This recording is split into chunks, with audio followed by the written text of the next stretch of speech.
Welcome to NAIOP's Solution Series program titled Navigating the Treacherous CMBS Landscape. My name is Sandy Hudson, and I will be your host. The Solution Series programs are available at no cost to NAIOP members. These mini webinars run less than 30 minutes, and the goal of each program is to provide you with some quick tips and insights, all types of positive strategies and tactics to help you succeed in today's tough business environment. We encourage you to drive the content. Please send us an email to solutions@naiop.org to let us know what topics and presenters you would like to hear from in future programs. Please advance to the next slide. NAIOP has produced the popular Solution Series programs for 2 years. Did you miss one of our informative topics? The archives of these programs are available to NAIOP members at no cost through the on-demand bookstore. Past programs include Streamlining the Commercial Leasing Process, The Big Box Dilemma, An Upside to the Real Estate Downturn, Stronger Real Estate Firms, and Inside the Minds of Institutional Investors. Visit the NAIOP website at www.naiop.org/Solution Series for links to the archives. Next slide, please. And now let's get on with our program. With us today is Ann Hambly, CEO and President of First Service Solutions.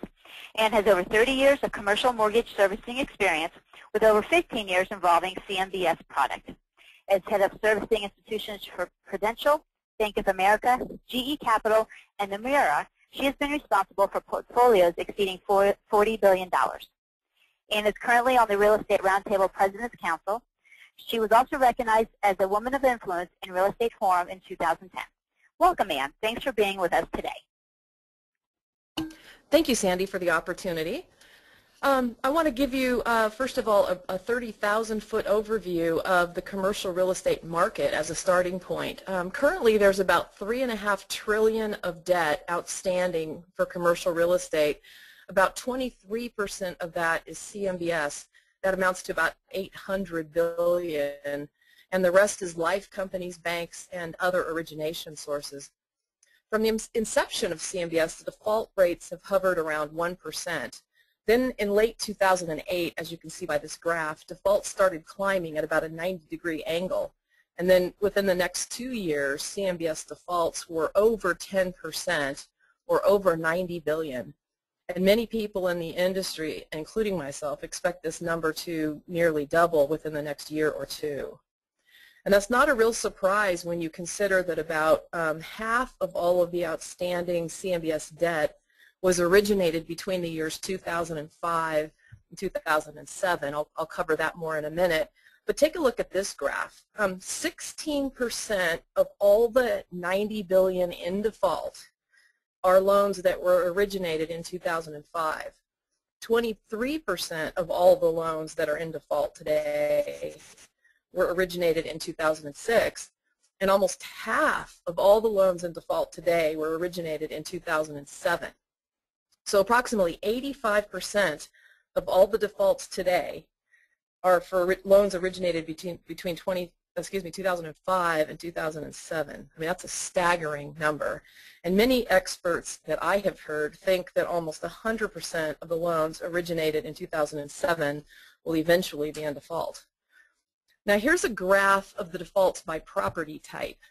I've studied this graph quite a bit, and quite honestly, I think there's nothing really significant here. So why am I showing you this? I'm just making a point that it appears from all these statistics I just showed you real clearly to me that the defaults were a result of the year originated more than a particular type of property. Now here are the originations by year, as I discussed earlier. Notice again the magnitude of the loans originated between 2005 and 2007. There was $160 billion originated in 2005, almost $200 billion in 2006, and $225 billion in 2007. Now, if I did my math right, that totals $585 billion of the $800 billion total in CMBS that was originated between 2005 and 2007. Now, the significance here, too, is that most CMBS loans have a 10-year term, which means that most of the $500 billion I just talked about will mature between the years 2015 and 2017. And it's also expected that the majority of those loans won't be able to refinance at the existing debt amount. So think for a minute about the defaults that may occur between 2015 and 2017. Now the question is, so what caused all this? And that's the real question everyone's asking. I know this slide is very complicated, but I want to explain it hopefully easily. Some people are hopeful, by the way, too, that this new generation of CMBS, the 2.0, will cure all the problems.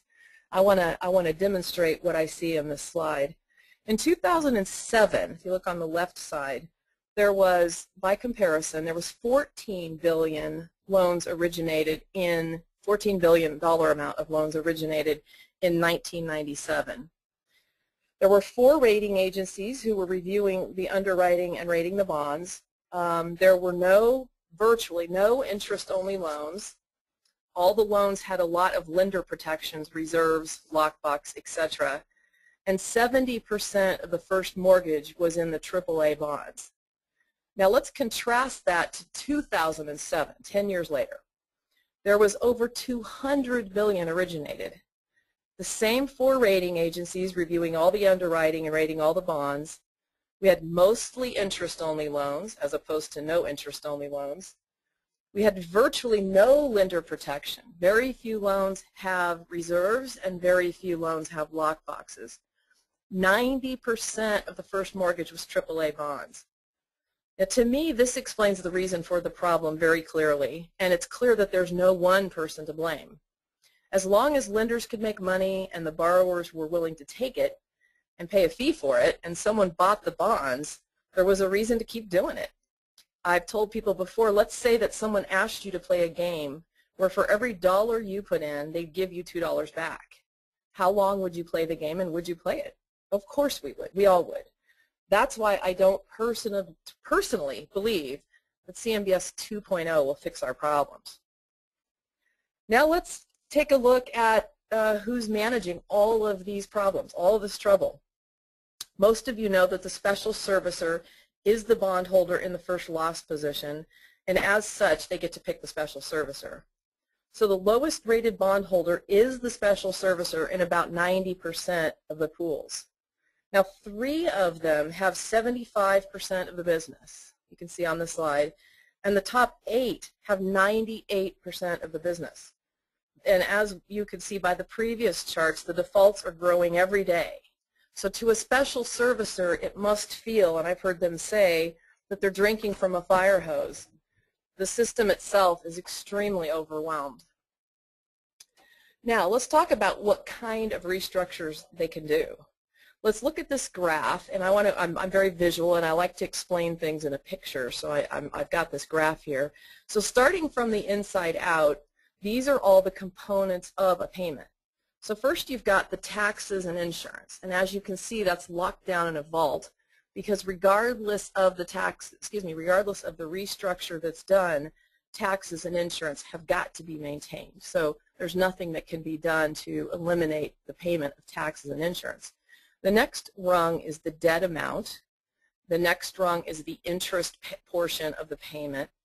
The next rung is the repayment of the principal or the amortization of the payment. And the next rung is the reserve. So restructures, for the most part, will start at the outermost rung of the graph and go inward. As an example, if you can eliminate reserves and the principal amortization and go interest only, and that makes the property cash flow, then that is likely the restructure that will be done. If by eliminating reserves and amortization, if there was any to start with, and interest only, even at a reduced interest rate, the property still doesn't cash flow, then the debt will have to be deferred or written down. And I'm going to talk about how that's done in a minute.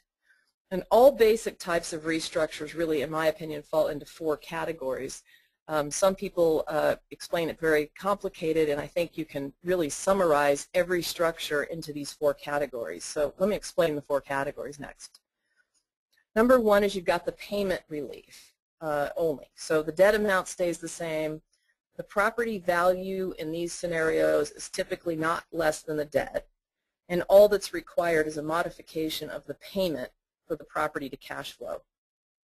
In those cases, that is the type of restructure that's done. Now let's go down to the next category, which is debt deferral. And let's assume for a minute that the value of the real estate is less than the debt, which is often the case in today's market. And it is likely that the property will recover its value by the time of maturity. Let me explain that again. So the value of the real estate is upside down today, more debt than value, and it's likely that the property will recover its value by the maturity. And what's really needed is time here. So this assumes that the property also doesn't cash flow today. Now, in those instances, one common restructure is where the note is bifurcated into two parts, the A note and a B note. The A note is typically right-sized to the amount of debt that the property cash flow can support. And the rest of the note amount becomes the B note, commonly called a HOPE note. No interest accrues on the B note, and it's actually paid back at the time of maturity, and I'll explain that in a minute. Now here's how the repayment of that AB structure works. So let's go to the time of maturity now, and let's say at maturity the loan is sold. The property is sold, or the loan's paid off. The proceeds are going to be used this way. Number one, the A note is paid off first in its entirety. The second amount of money is used to reimburse the borrower for all new capital that was brought into the deal at the time of the restructure. And there's typically some preferred rate of return that can be added to that amount of capital. And then the remaining proceeds from that point are typically split between the borrower and the trust or the special servicer. So that's kind of how the AB structure works, and that's the most common type of debt deferral. Now let's go to another scenario, and let's assume that you've got the same situation, the real estate value is less than the debt, but in this situation it's not likely that the property will recover its value by the time of maturity. Let's say it matures in 2 or 3 years, and it's clear that the property will not recover its value. Then I think everyone in the industry agrees that there's no need to fool ourselves. Real debt forgiveness is required. Debt forgiveness can be done through a number of different methods. Number one, the borrower can be allowed to pay the loan off at a discount. It's commonly called a DPO, or discounted payoff. Number two is there's an instance where you can keep the debt in place, yet write the debt down to a right-sized number. And the way that works is typically for every dollar the borrower brings in, the special servicer writes down another dollar. And so the debt at the end of the day becomes right-sized. Now the last category of restructure is an extension of a maturity date. And that's for loans that are otherwise performing. And the only real issue is that the borrower cannot get new financing. Today, pay downs of the loan are almost always required at the time of extension. So now you've heard, I just spent quite a bit of time telling you about all the problems in CMBS. Let's now talk about opportunities, because wherever there are problems, there are always opportunities. Now, for a borrower to get a restructure done, he must come to the table with fresh capital. Some borrowers wait too long before going to the special servicer, so by the time they get there, they're completely out of money. And others have investors that have just made a decision that they're not going to put any more money into a particular deal. So for either of those situations, the borrower has a restructure they could get, but they do not have the capital to execute. Now, there have been a lot of rescue capital funds that we've all heard about that have emerged in the market over the past few years. But in my opinion, what I've experienced, these are mostly borrower-unfriendly type of capital. What they really generally require is that the borrower move over and let me fix your problems. Plus, the special servicers don't like working with a one-off third-party capital source. So the best opportunity exists when the capital source can work with the existing borrower. Many borrowers are facing significant tax consequences with the restructure and are more than willing to work with a new capital partner. Plus, the special servicers are bound by a servicing standard. The servicing standard is like a golden rule in a way, and that is to maximize the recovery and minimize the losses for all the bondholders without regard to their position. that means that they must be satisfied that they're taking the right approach with any restructure. So the first thing they have to do is figure out if what they're doing today will amount to the highest recovery to the bondholders. And plus, the borrowers can always reinstate their loan right before the foreclosure date. So net-net, the special servicers will be more apt to work out a solution with the borrower and a capital source as one solution to the problem. Thank you for the opportunity again to present this to you, and I'll now hand back over to Sandy. Anne, thanks for a great presentation and for your insights into the current CMBS landscape. Our next Solution Series program will be available on May 24th. Watch your email for NAIOP source or corporate e-newsletter for the program link. Thank you for listening to our session, and goodbye for now.